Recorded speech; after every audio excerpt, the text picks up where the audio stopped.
What's going on, family? Us, it's Sensei Don Daughter back with another YouTube video. Today, I'm gonna show you how if you use this technique, you will never lose another fight again. All right, I ain't gonna make it a long, drawn out intro. I'm gonna get right to it. We're gonna start off throwing a simple jab, throwing a simple cross. 99% of people that you encounter in the street cannot fight. I say 95.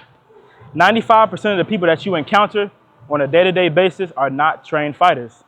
So if you have a simple guard, a proper guard with your guard up, if you throw that jab, make contact, that's gonna make their head go back. And all you're gonna do is go down the pipe with that too. I guarantee you. In your next fight, just try it. A simple jab cross. So what's important though is the footwork. If you throw your jab without taking this step forward with your left leg, you won't make contact. I can throw this jab as hard as I want, but if I don't step forward to close that distance, I will not make contact with my target. So what I want you to do is practice, start off with just the footwork. Come back, come back, come back, then let the hand go. Come back, come back, come back, come back, come back. That's the jab. That's what's gonna stun them, that's what's gonna shock them. That's what's gonna give you the opportunity to throw the right or the two, okay? Jab stepping forward on this two. Pay attention to this back leg. When I throw this two, watch how the back foot turns, which is gonna generate that power. So I throw that jab. This is what's gonna give you the torque for that two. And you're gonna throw that two, okay? One step forward, two, turn that back foot. Then you put it together, jab, cross, get back. Stepping forward, jab, cross, get out.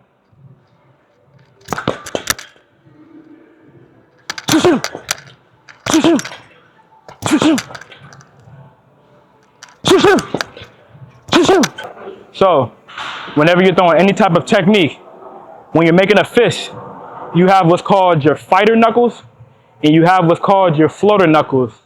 Never make contact with your floater knuckles, only make contact with your fighter knuckles, which is your two biggest knuckles on your hand. So when you're throwing that jab, turn it over so that your fighter knuckles are making contact.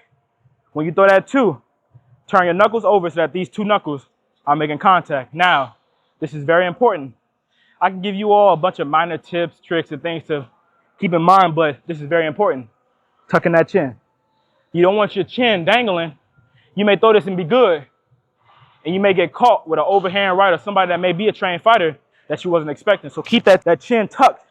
Keep that guard up. So when you throw it, you stand protected and you stand guarded.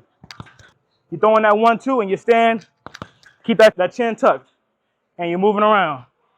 If you got a gym, if you at a dojo, and you got a bag, just practice moving your head off the line, get your movement going, your footwork, keep your guard up, and get in and out.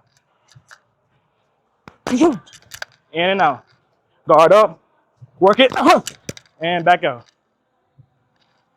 Imagine you want to fight, you're moving around,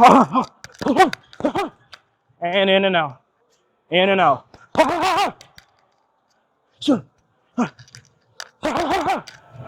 All right, y'all, we just got some good work in. It's about 1 a.m., dog tired, but I wanted to get here in enough time to where it's not too many people in the gym so we can really get some uninterrupted work.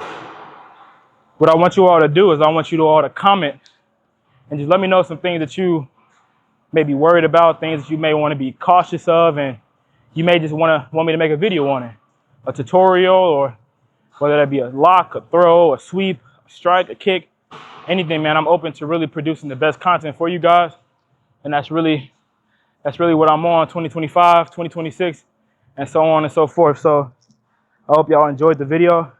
I hope you all got something good from it. I hope you all work it, practice it, and just make it second nature. Repetition is the mother of learning. So the more and more you do something, the better you'll get at it, okay?